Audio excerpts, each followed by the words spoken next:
ہمارا تو یہ درود ہے نا، کبھی پڑھ لیتے ہیں الصلاۃ والسلام علیک یا رسول اللہ وعلی آلک واصحابک یا حبیب اللہ، کبھی پڑھ لیتے ہیں اللہم صلی علی محمد وعلی آل محمد، کبھی صلی اللہ علیہ وسلم، کبھی نماز والا درود ابراہیمی، یہ سارے ہمارے درود ہیں۔ رب کا درود کون سا ہے؟ کیونکہ رب نے فرمایا نا ان اللہ وملائکتہ، بے شک اللہ اور اس کے فرشتے یصلون علی النبی، نبی علیہ الصلوۃ والسلام پہ درود پڑھتے ہیں۔ تو اللہ رب العزت کا درود پڑھنا کیا ہے؟ کبھی آپ نے اس پہ غور و فکر کیا ہے؟ تو سنیں اور دل میں ٹھنڈک پائیں کہ جو اللہ رب العزت کا درود ہے وہی ہم کر رہے ہیں۔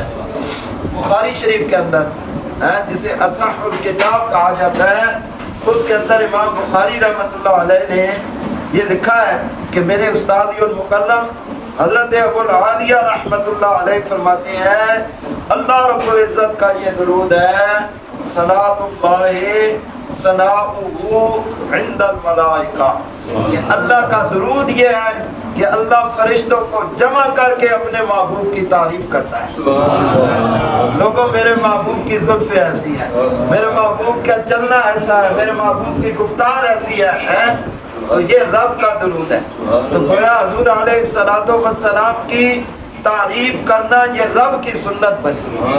الصلاۃ والسلام علیک یا سیدی یا رسول اللہ وعلی آلک وصحبک یا سیدی یا حبیب اللہ۔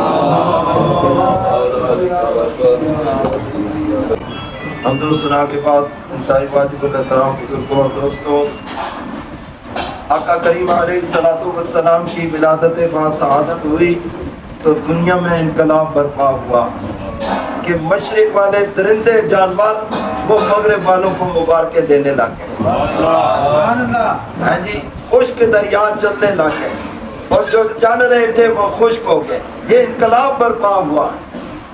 تو پھر آپ اکثر میلاد پاک اما حلیمہ سعدیہ تک سن کے بس میلاد ختم ہو جاتا ہے، آج اس سے آگے کی بات کریں گے کہ آقا کریم علیہ الصلوۃ والسلام تشریف لائے تو آپ کی غلاموں نے اپنی جان کے نذرانے پیش کیے، اپنا مال پیش کیا، اپنا تن من دھن قربان کر دیا، اور اتنی قربانیاں پیش کی کہ 2 سپر پاوریں تھیں اس وقت، دونوں کو گرا کے رکھ دیا۔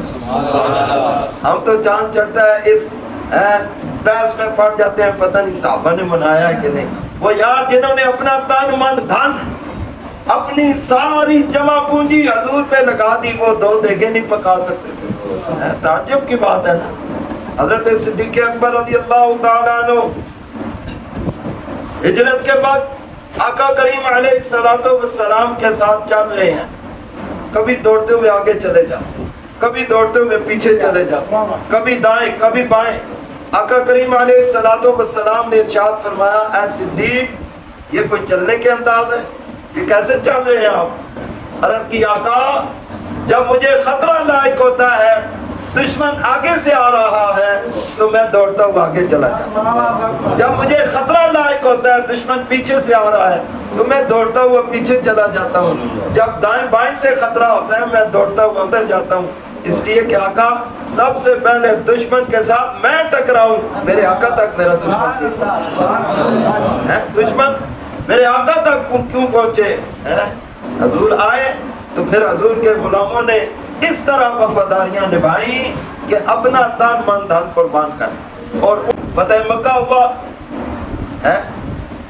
تو بیت اللہ شریف کی چابیاں حضرت عثمان بن طلحہ رضی اللہ تعالیٰ عنہ کے پاس تھی۔ اس وقت تو امام تو نہیں لائے ہوئے تھے نا، نبی اکرم صلی اللہ علیہ وسلم نے اعلان نبوت سے پہلے طلب کی تھی تو دینے سے انکار کیا تھا انہوں نے، لیکن جب فتح مکہ ہوا نبی اکرم صلی اللہ علیہ وسلم نے بلایا، فرمایا کہ چابیاں میرے حوالے کر۔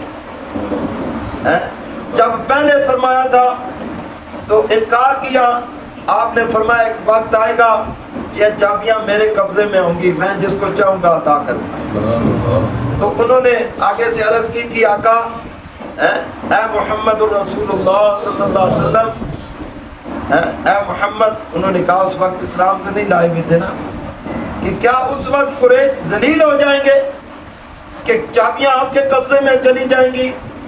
آپ نے فرمایا نہیں، قریش اس دن اور زیادہ عزت پا جائیں گی۔ تو پھر فتح مکہ ہوا۔ فتح مکہ امن سے ہوا؟ نہیں، تلوار کے ساتھ۔ بدر تلوار کے ساتھ، خندق تلوار کے ساتھ، حنین تلوار کے ساتھ۔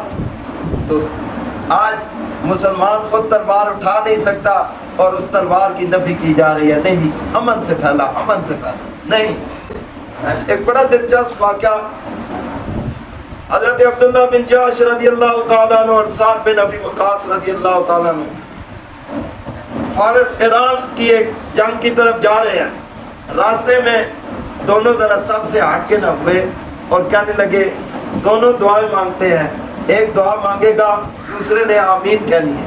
کہا جی ٹھیک ہے۔ تو حضرت سعد بن ابی وقاص رضی اللہ تعالیٰ عنہ نے دعا مانگی، یا اللہ میرا بہت بڑا دشمن بہادر ہو، بڑے غصے والا ہو، بڑی طاقت والا ہو، اور میں اس کے ساتھ لڑوں، اسے واصل جہنم کا۔